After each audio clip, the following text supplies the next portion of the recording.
Hey, everybody. Thank you very much for joining us for this video. My name is Caleb Rothy. I'm the Percussion Education Coordinator for WGI Sport of the Arts. And this is the fifth installment of our Rebound series, where we're talking about how we all get back into the groove of this whole indoor percussion thing. We are deep into the season now, so we've got probably at this point more behind us than we have in front of us in terms of this season. So looking forward to chatting again with Eric Shriver and Tony Lyman tonight and finding out how things are going with their programs. So Eric, I figured we would kind of kick things off with you tonight. And I'm wondering if you can just kind of give us an update with Gold Indoor, how things have been going over the last 2 weeks since we last got together to chat. It's been going really well. We had our regional, I guess it was 2 weeks ago. Last weekend was rehearsal weekend, just Saturday, Sunday, and it was Operation Finish the Show, just get it all out there. So that was a success, which means yesterday, this is Sunday night right now, but yesterday we got our first opportunity to get a full run of the show. We got the uniforms in, first time off the mat for the third movement, just all hands on deck, let's get this thing out there. So today was our first performance of the full show at a competition. So it was success. Obviously, some rough edges we got to work around, but it's all out there. And I think that was a really important goal the last 2 weeks. And that was like the number one thing. Let's get it out there. Let's get enough information to make it happen. And then now we can kind of dial it back in. That's got to be such a great feeling for you and the rest of the staff, and most especially for the performers to at least know, like, we're out of learning mode finally, and now we're into perfect and hone and craft and finesse and all those other things that make these activities great here or these performances great down the final stretch. So you and the rest of the team feeling good about things? Yeah, we are. There's a couple of little small things throughout the show, as everybody has at this point of the season, where you want to like make a little adjustments, but just seeing everything top to bottom is really exciting. Like, all right, we're right on track. This is what we needed it to be.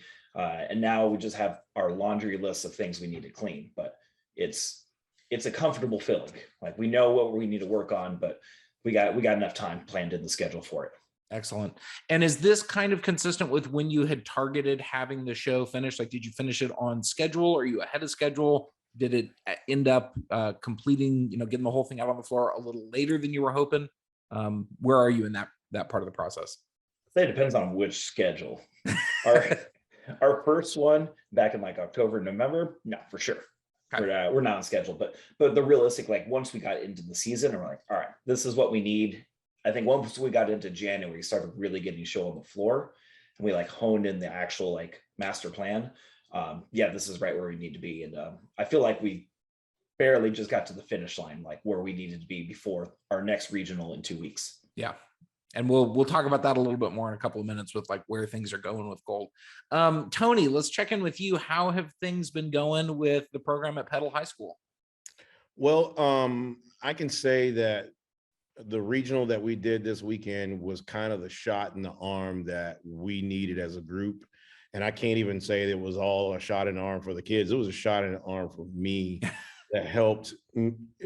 Basically, it kind of helped me know that, all the hard work that we put into the program is working to some degree, that as planned. Our kind of goal with the group and our business model, so to speak, is exponential growth through kind of picking challenges that are bigger than ourselves. And so with the programming this year, I chose to do a romantic comedy, which, those shows can be difficult just to pull off with themselves, because you never know. Comedy is all about timing and making sure that all of the audience gets the same understanding and arrive with the same reaction at the same time. And that requires a level of maturity of performance that, we haven't ever tried before. And with the newest group we've ever tried. So, I've had some serious doubts about, like, did I overprogram? Is this the right thing for them? Did I just get this all wrong? And to see some of the moments, this was our first uniformed performance since Dayton 2019, which was a big deal. Yeah, it's been a minute. In 2020, everything got shut down the week we got our costumes, and we were supposed to go to a regional. So this was our first uniform performance since then. And to see the reactions of some of the things that even weren't as produced as we wanted them to be kind of gave some validity to what we're seeking to do. Now, I'm not saying it's great or it's, it's what it's going to be by the time we get to Dayton, but it gave us that boost of confidence to say I think we're on the right path. That's great. And I hope that's the feeling that everybody's starting to have this time of the season. No matter what region or portion of the country that you're in, no matter what class your ensemble is participating in, but you're starting to get that feeling that Tony's describing of this is real and we're making the progress that we want to, and it feels good. It's hard to have that feeling early season when you're just trying to get stuff out there and get on down the road and just see if this is even going to like hold together. But now hopefully we're starting to get some more of those payoff feelings. So I appreciate you sharing that. Tony, last time we talked, you said the big goal was to have the whole show on the floor by the Hattiesburg Regional, which you just hosted this weekend. Was the team able to accomplish that goal? We were not able to accomplish that goal. Well, we had to make a choice of, we have the drill and the music for the closer, which is kind of an outro to the show.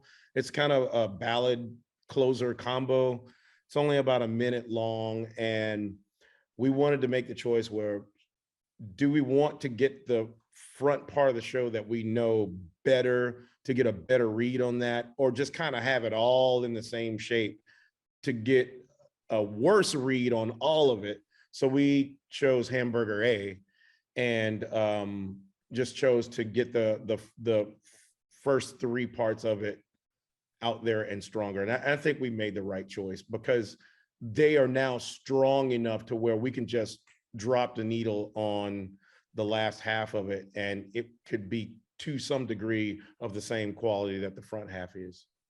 That is great to hear. So I teased it just a second ago, but you ran the Hattiesburg Regional. You were the host for the Hattiesburg Regional this past weekend. So I'd love for you to just kind of share with everybody, how'd that go? It went amazingly well. And, one of the hardest parts about it was just remembering what we had done. I think this is our 8th year to host the regional. And I can remember being very nervous that first year that we did it. I didn't know, I knew what the expectation was of regionals that we had gone to, but to be responsible for those same things happening, I made list after list and manual after manual. We went through, we did fire drills and we went through the whole 9 yards. But as we started to host over and over again, we got more comfortable with it. And I started to delegate a lot of those things out to parents that were, and those parents were with us. But when it shut down for 2 years, I looked up, all of those parents were gone. None of these parents had been to a WGI regional to even know what this was. So it was kind of all on me to remember what we had done and things that I hadn't even done before. But a few of the veteran parents who had already graduated came back and kind of helped us out and showed some of the new parents the ropes. And I think it went off very well. For this region down here in Mississippi, this regional is kind of their version of Dayton, because not a lot of the groups have the money to go to Dayton. So we try to provide that same as close as we can get it to Dayton as possible. So just to see at the end of the night, all the groups were sitting in the arena and they were doing the wave and turning their lights on and wave. I was like, this is all that I've ever wanted. Like, we're back and they're having fun. Game on. This is why this is supposed to be. That's so fantastic to hear. And it sounds like you're able to pull off an amazing experience for so many groups, so many performers yesterday. I know you even have a number that travel from out of state to this regional and participate in it. So great chance for everybody to come together and see things that people are working on from, within your own region and also from a little bit outside everybody's neck of the woods there. One of the other things I was excited about with Hattiesburg this year is that is one of the regionals that we chose to send somebody to do overview commentary at this year. And Chad Moore from United Percussion was gracious enough to say, yeah, I'll mark this weekend down and come on in there and do overview commentary. So I know you had a chance to kind of go through that. I'm wondering if you would maybe share with everybody just what your experience was with that this year. Well, I think that's one of the best additions to the WGI adjudication model is having the designer overview, because as a designer, talking to another designer about your choices and them understanding, just kind of where you are and what your mindset is, and having that, having them look through everything from the same crow's nest and give you some input and feedback on, are the things that you programmed coming across as you intended them to do from another designer's perspective is so very much helpful. And Chad Moore is just, I just think the world of that guy, and he's able to keep it real, but also have that degree of empathy that's required to help. When you're a designer, you're putting yourself in a place of vulnerability, because it's all things that live in your head, but you've also convinced people to spend their time, money, and sacrifice to come live out some version of something that doesn't exist. And for Chad to come in and just say, hey, these are the things that I think are working. Here's something that you really need to maybe take a look at. It's invaluable. That's so great to hear. It is. It's one of my favorite things that we do. Is we usually have enough room to be able to do it for 3 regionals, and we try to kind of spread it around the country. But getting somebody that is actively a designer in the activity and is programming shows and is at rehearsals and is trying to make things better, just like all of us that are working with a group and designing, just having a colleague like that come in and provide some overview, I think is so beneficial and such a unique perspective to get. So I'm glad to hear that it was a success for you this weekend and that you got some good information for yourself as a design team, and hopefully some good information for your performers as well, and some great commentary that they can listen to and use to kind of provide some inspiration as they keep moving forward. So kind of on that note, I figured what we would do now is kind of turn our attention to where things are headed next. Eric, I know for Gold, 2 weeks from now is going to be their next regional, and that is going to be the San Bernardino regional, which is just a huge event. I think it's probably the largest one on the WGI calendar. And this year is almost, no exception. Even though it's not a power regional, there's still so many groups coming to this thing. So I'm sure that date is circled on the calendar for Gold right now. Fill us in. What's kind of the lesson plan or the agenda for the next 2 weeks? What's Gold going to be working on? What are you going to be focusing on trying to gear up for that performance? Obviously tightening the screws. Now that we got the full show on the floor, it's like finding our best moments and trying to accentuate them a little bit more, but also on the opposite end, try to find our couple weakest moments in the show and like either make the adjustment necessary or just address them. So just trying to bring up our ends of the spectrum a lot more. That's kind of our big goal, especially going to the next weekend. We have a full day rehearsal on Saturday, and then we have our second SCPA show of the year on Sunday. So Saturday is a great chance for us to kind of dial some of that stuff in, and then Sunday is our opportunity to get a dry run of it and make sure everything's good before we head out for the regional the next weekend. And I know Gold had a show, I think it was actually even earlier today that Gold performed. So had a whole performance, got a chance to critique with the panel. Do you have a couple of nuggets that you took from this weekend or maybe from critique that are immediately going to go into your lesson plan for the next week or so? Some things where you're like, yes, I heard this, or we observed this, and that's what we're going to dive into next. Biggest thing, and one of it, I'm sure we all kind of experience this all the time, is our rehearsal venue and our performance venue sound very different. So once we got in, and the gym we're in today, Colony High School, is one of the best high school sounding gyms I know of. So it was interesting to be able to hear it and actually be able to hear a little bit more open. And then some of the moments that we thought were going to get buried were not, and then vice versa. So for us, I think one of the biggest things that we got was just a new perspective as far as what the ensemble balance issues were. that's something that was like, we had a pretty good idea of what it needed to be. And then after today, it's like, all right, reprioritize. Here we go. And it confirmed some things and entered some new evidence into the field of play as Absolutely. well. Tony, how about for you and Pedal? What's you just had a big regional? I'm sure got a chance to have some great critiques and had that experience of having your students out there to regional again. What were some of your takeaways, and what's going to be a part of your lesson plan here for the next couple of weeks? I think just like Eric said, it's an eye opener when you get into a bigger venue and you start to hear things that you haven't heard before, when you can get away from it. I know here at Petal High School, and I've tracked this, I've actually done the data. We have the worst sounding gym in the United States. So when we got into the arena, we actually have the opportunity to rehearse in that arena for a day.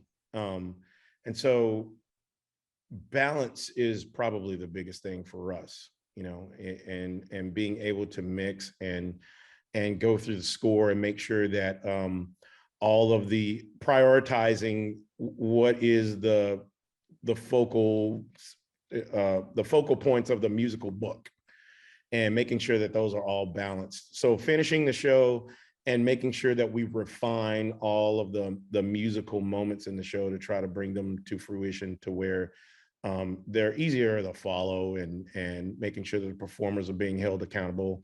And what I've found is that once they get into an environment where they can actually hear each other and they take those ears back into the terrible gym, and they're able to perform better because now they know what to listen for, you know. So that's a phenomenon that I've just noticed over the past few years. So almost a chance for them to attenuate them, you know, their ears and their own selves in that different environment, and go, oh, I got to work for this in my regular rehearsal facility, and try to achieve that, you know, identification of sounds around me and balance and all those components. And when it's a big wash, sometimes we don't even know, you know, as standing away from it, it's like, I can't really hear anything to give them the information. So yeah, it was a great thing for us. That's awesome. All right. So I figured we'd kind of close with this for tonight. I was at a regional this weekend and saw every single group that performed. And I know, Tony, you were at a regional and probably got you were with Pedal, but probably got a chance to see some of your colleagues and their ensembles out on the floor. And Eric, I know you've been to a number of shows recently. You teach multiple programs, and I think you said you had 3 of them that were out of the competition this weekend, or at multiple competitions this weekend. So I'm just wondering, with what we're, the 3 of us getting a chance to see so many groups and so many things that are out there right now, I'm wondering if I can pull out from either one of you, or both of you, hopefully, a tip or an observation or a suggestion that you have kind of for the community at large, after getting a chance to see a whole bunch of groups. As you've been watching things, what's something where you're like, man, this is something that, like, everybody thought about for this next week, we as an activity could make some big strides. So I'll turn it over to either one of you to go first. Do you have any tip or a suggestion that you'd like to share to everybody tonight? I'll go. I would say, and I've tried to do this with all of us dealing with at least what it essentially is 2 classes of freshmen and freshman parents. I try to do something each week called what to expect. And I just make a bulleted list of things that, well, when we go to a show, this is where, you can expect this. Expect that the lot is going to be chaos. There'll be 8 drum lines around you practicing at different tempos, and you have to have your focus.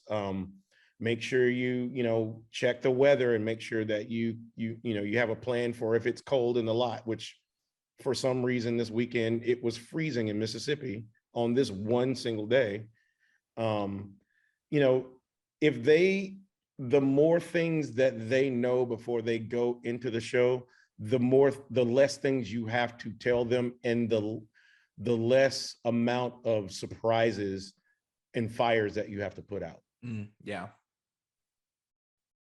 I think that's great. I think, Eric, from your observations and travels around, do you have any tips to share? I think one, I was just thinking about it, and it's partly a reminder for myself. I was literally on my drive home, just muttering myself what I got to do next week. Um, for me, like I always have to remind myself this time of year is like, don't be afraid to take a step back more. Mm. As somebody who like anybody who knows me, I like to get in the trenches. Like I like to dig in with my kids, with my programs. I like to get in there, but it's great to get that perspective where you're literally taking a step back. And whether you work with the battery and it's just talking about tuning, whether you're talking about the ensemble sound or the blend or ensemble transitions, just getting further back away from the ensemble so you get that different perspective, you react just differently than when you're up close and personal. So it's good to be able to get up close for all the cleaning, all the like tightening of the screws. But when you take that step back, you kind of react a little bit differently, and it's a little bit more, it's like the performer or the spectator's perspective. And it's hard at this time of year where you want to get up close for everything. You want to kind of dig in, but that's always my reminder. It's like, I'm just going to back up and I'm just going to kind of listen to everything and just react. And let's try to focus on what sticks out the most there. I think that's great advice and a good reminder for all of us. I know I was the same way. We're like, I'm in here, I'm inches away from key performers on the floor. And you just have to remind yourself to like get back and get that broad perspective. It's kind of related even to the tip that I wanted to share tonight, which is in rehearsal this week, I would encourage everybody to listen to a couple of run throughs of your performance or even just a movement with your eyes closed. I was listening to a couple of critiques this weekend, and it was a really interesting conversation where the judges read an assessment on what the show looks like right now is so different than the instructors. And what occurred to me is that sometimes we know our shows so well, we have a tendency when we're watching a run through to follow the same things with our eyes all the time. And then that influences our concept of balance and readability and clarity of intent and all of those things. And if all of a sudden you're not watching for those visual cues, like here comes the snare line, I see them coming across, so I'm focusing on that sound. You just close your eyes and listen to everything. It gives you so much more of a holistic picture of what do we actually sound like right now? What is coming through as the primary layer? Are the supporting components really supporting? Or are they competing? All of those kinds of things. So maybe try that a couple of times this week. Just listen to a run through with your eyes closed. And if you want to get really savvy, do the same thing with the visual component. Record a run through of the performance and then watch it back with the sound off and just look at the visual inputs, and you'll be kind of amazed at what you will pay attention to and follow once you don't have the soundtrack to listen to. So great advice, gentlemen. Thank you so much for sharing those ideas this week, and hopefully it's a few things that everybody can kind of try out. Absolutely. All right, so yeah, go ahead. Sorry, Tony. No, I was just saying, absolutely. I agree. Yeah. So looking ahead, 2 weeks from now is the next time that we're going to get together. Tony, I think you shared with me you've got a show coming. Like the next show is going to be 2 weeks from now. Is that correct? Actually, we have a show. We have another regional. We have back-to-back regionals. We have the Atlanta regional coming up this weekend. The kids are on spring break, but we do have a Thursday 9 to 9 before we leave to go to Atlanta. So that will be an interesting rehearsal. Excellent. Good. We'll get a full debrief of that next time we get together. Right. And Eric, next time we get together is going to be right at the end of the Big San Bernardino regional. So you're going to be exhausted. I'm going to be exhausted, but we will be together that night and kind of get a debrief on how all of that went, as well as we start to move out of the regular season part of the calendar and into things like circuit championships and then ultimately the WGI World Championships. It is creeping closer and closer. I know for some that'll make you break out in hives right now and press that panic button, and for others there's a tinge of excitement and enthusiasm as we start to get to the point where we can finally bring this all together and see everybody at their very best. So, gentlemen, as always, thank you so much for joining us tonight and sharing your thoughts and allowing us to get inside your programs with you and provide some details. And to everybody that's tuning in, thank you so much for spending a little bit of time with us, and we'll see you again in a couple of weeks. Thanks, everybody. See you.